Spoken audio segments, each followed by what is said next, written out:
Hello student, welcome back to my channel. आज हम लाए हैं तथ्यों के संकलन की प्रविधियाँ। तथ्यों के संकलन की प्रविधियाँ के अंतर्गत प्रश्नावली यानी क्वेश्चनार किसे कहते हैं, तो आइए जानते हैं। सामाजिक अनुसंधान से संबंधित अनेक विषयों का अध्ययन क्षेत्र इतना व्यापक होता है कि एक अनुसंधानकर्ता अध्ययन विषय से संबंधित सभी लोगों से स्वयं संपर्क स्थापित नहीं कर सकता। इस दशा में उसके लिए आवश्यक होता है कि प्रश्नावली के माध्यम से उत्तरदाताओं से प्राथमिक तथ्यों का संकलन करें। प्रश्नावली अनेक प्रश्नों की एक ऐसी सूची है जिसमें अध्ययन विषय से विभिन्न पक्षों से संबंधित बहुत से प्रश्नों का समावेश होता है। प्रश्नों की सूची को अध्ययनकर्ता द्वारा उत्तरदाता से संपर्क स्थापित करके स्वयं नहीं भरा जाता, बल्कि इसे उत्तरदाताओं के पास डाक द्वारा भेजकर उनसे विभिन्न सूचनाएं प्राप्त की जाती है। लुंडबर्ग ने लिखा है कि प्रश्नावली एक विशेष प्रकार की अनुसूची है जो केवल प्रयोग के दृष्टिकोण से अनुसूची से भिन्न होती है। पीवी यंग कहते हैं कि प्रश्नावली और अनुसूची की बाह्य रचना को एक दूसरे के समान मानते हुए केवल प्रयोग के आधार पर इनकी भिन्नता को स्वीकार किया जाता है। प्रश्नावली विभिन्न प्रश्नों की एक व्यवस्थित सूची है जिसका उद्देश्य अध्ययन विषय से संबंधित व्यक्तियों से डाक द्वारा सूचनाएं प्राप्त करके प्राथमिक सामग्री का संकलन करना होता है। अनेक अध्ययन विषय इस प्रकार के होते हैं जिनसे संबंधित व्यक्ति एक बहुत बड़े क्षेत्र में फैले होते हैं। स्वाभाविकता यह है कि इन सभी अथवा इनमें से कुछ व्यक्तियों से प्रत्यक्ष रूप से मिलकर सूचनाओं का संग्रह करना एक कठिन कार्य है। एक दूसरे से बहुत दूर दूर रहने वाले व्यक्तियों को साक्षात्कार करने के लिए भी बहुत अधिक समय और धन की आवश्यकता होती है। उन्हें प्राप्त करने के लिए कुछ विशेष प्रश्नों का निर्माण कर लिया जाता है। डाक द्वारा प्राप्त उत्तरों से जो सूचनाएं प्राप्त होती हैं, उन्हीं के आधार पर अध्ययन से संबंधित निष्कर्ष निकाल लिए जाते हैं। इस दृष्टिकोण से प्रश्नावली साक्षात्कार प्रविधि का विकल्प है।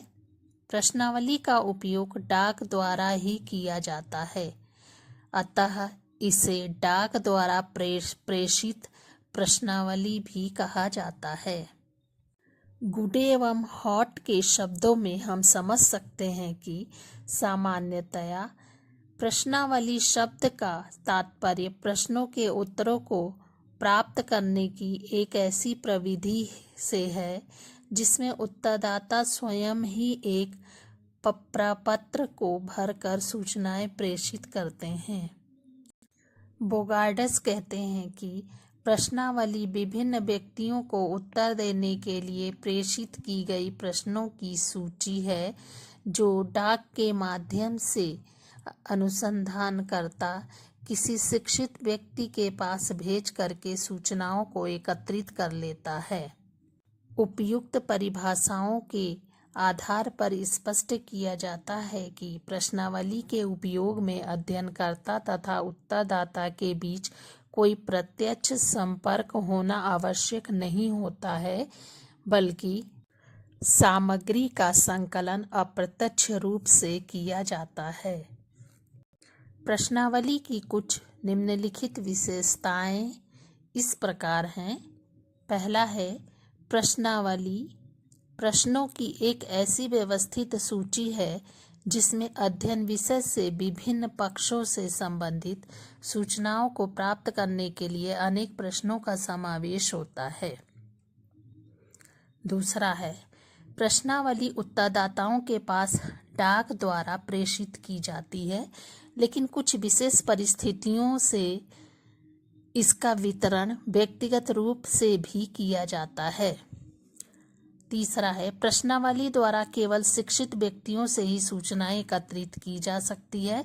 अशिक्षित व्यक्ति न तो प्रश्न को पढ़ सकते हैं और न ही उन्हें समझकर समुचित उत्तर लिख सकते हैं। चौथा है, प्रश्नावली का उपयोग एक विस्तृत क्षेत्र में फैले हुए लोगों से सूचनाएं प्राप्त करने के लिए इस दृष्टिकोण से किया जाता है कि उनमें प्रत्यक्ष रूप से साक्षात्कार कर सकना अत्यधिक कठिन हो सकता है। पांचवा है, प्रश्नावली की भाषा अत्यधिक सरल और स्पष्ट होती है, जिससे प्रत्येक उत्तरदाता प्रश्न को सही ढंग से समझकर उसका समुचित उत्तर अंकित कर सके। छठा है, उत्तरदाता द्वारा भरी हुई प्रश्नावली को वह अध्ययनकर्ता के पास डाक द्वारा ही लौटाता है। सातवां है, कुछ विशेष प्रकार के अध्ययनों में प्रश्नावली विधि अत्यधिक उपयोगी प्रमाणित हुई है, क्योंकि अध्ययनकर्ता के उपस्थित न होने के कारण उत्तरदाता प्रत्येक सूचना स्वतंत्र और गोपनीय रूप से दे सकता है। प्रश्नावली के प्रकार। तो पीवी यंग ने प्रश्नावली के 2 प्रकार बताए हैं। पहला है संरचित प्रश्नावली तथा दूसरा है असंरचित प्रश्नावली। जो संरचित प्रश्नावली है वो प्रश्नावली सामाजिक सर्वेक्षण अथवा अनुसंधान में प्रयोग की जाने वाली वह प्रश्नावली है जिसकी रचना वास्तविक अध्ययन आरंभ से ही कर ली जाती है और बाद में इसमें कोई भी परिवर्तन नहीं किया जाता है। पीवी यंग कहते हैं कि संरचित प्रश्नावली वे होती हैं जिनमें निश्चित रूप से पूर्व निर्धारित प्रश्नों के अतिरिक्त ऐसे अतिरिक्त प्रश्न भी सम्मिलित रहते हैं जो अपर्याप्त उत्तरों का स्पष्टीकरण करने या अधिक विस्तृत उत्तर प्राप्त करने के लिए आवश्यक समझे जाते हैं। संभवतः इसी आधार पर जहोदा ने भी संरचित प्रश्नावली को मानक प्रश्नावली के नाम से संबोधित किया है। ऐसी प्रश्नावली का उपयोग एक विस्तृत अध्ययन क्षेत्र में फैले हुए व्यक्तियों से प्राथमिक तथ्यों का संकलन करने तथा संकलित तथ्यों की पुनः परीक्षा करने के लिए किया जाता है। दूसरा है असंरचित प्रश्नावली।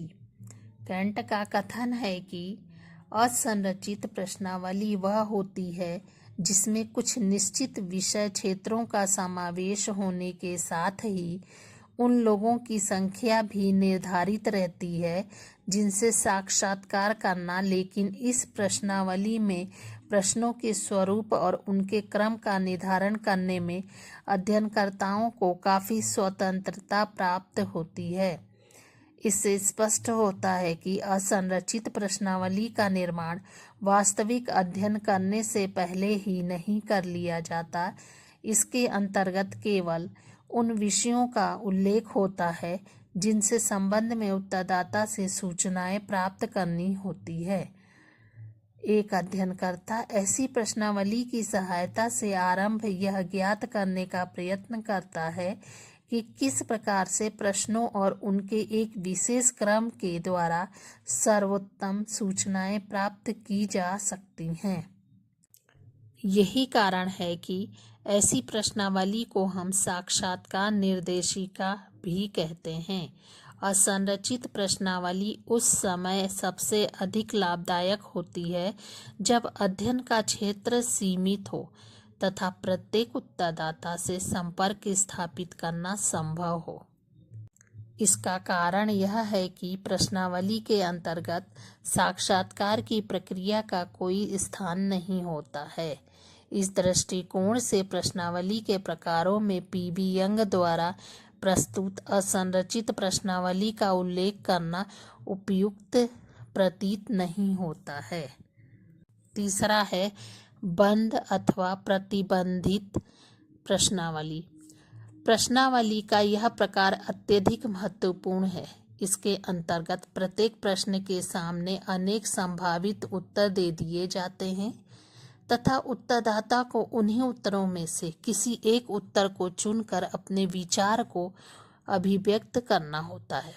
अगर हम उदाहरण के तौर पे समझ सकते हैं कि यदि प्रश्न की प्रकृति इस प्रकार हो कि 2014 के आम चुनाव में आपने अपना वोट किस आधार पर दिया, दल की नीतियों और कार्यक्रमों को ध्यान में रखते हुए, उम्मीदवारों के गुणों को देखते हुए, यह देखते हुए कि अधिकांश लोग किसे वोट दे रहे हैं, पड़ोसियों के दबाव में देखते हुए कोई निश्चित आधार नहीं, तो ऐसे प्रश्न को हम बंद प्रश्न तथा इस प्रकार के प्रश्नों से बनने वाली प्रश्नावली को बंद अथवा प्रतिबंधित प्रश्नावली कहेंगे।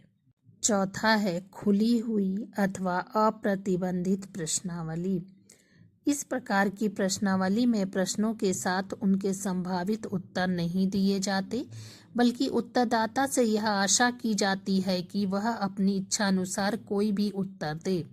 इसमें प्रत्येक प्रश्न के सामने कुछ स्थान रिक्त छोड़ दिया जाता है, जिससे उसका खाली स्थान पर उत्तरदाता अपना उत्तर लिख सके। ऐसे प्रश्न भी अनेक प्रकार के हो सकते हैं, जैसे आपकी राय में वर्ष 2014 के चुनाव में भारतीय जनता पार्टी की जीत के कारण क्या थे?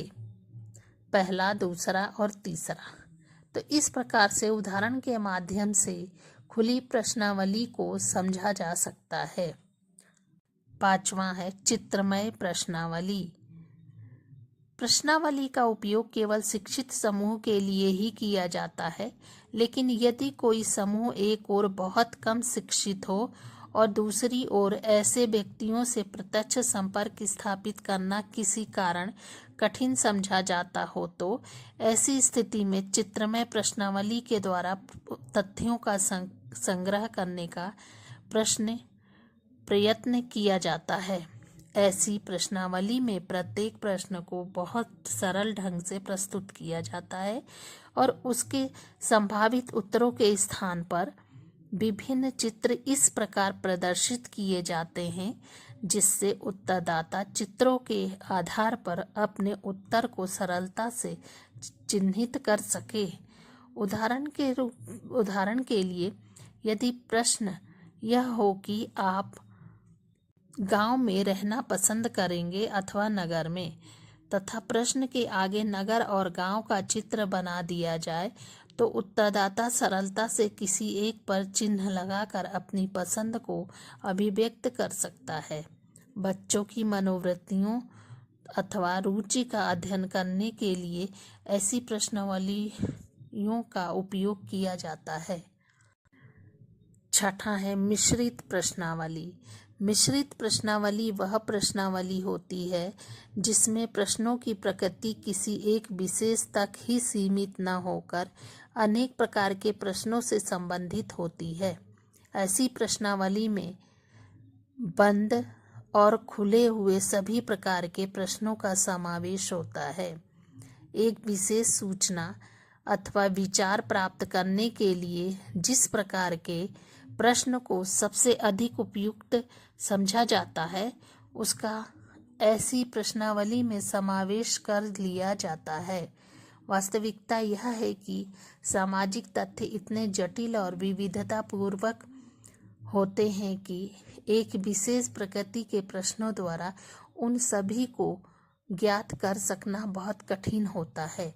विषय का व्यापक और गहन अध्ययन करने के लिए मिश्रित प्रश्नावली का उपयोग करके ही विश्वसनीय तथ्य प्राप्त किया जा सकते हैं।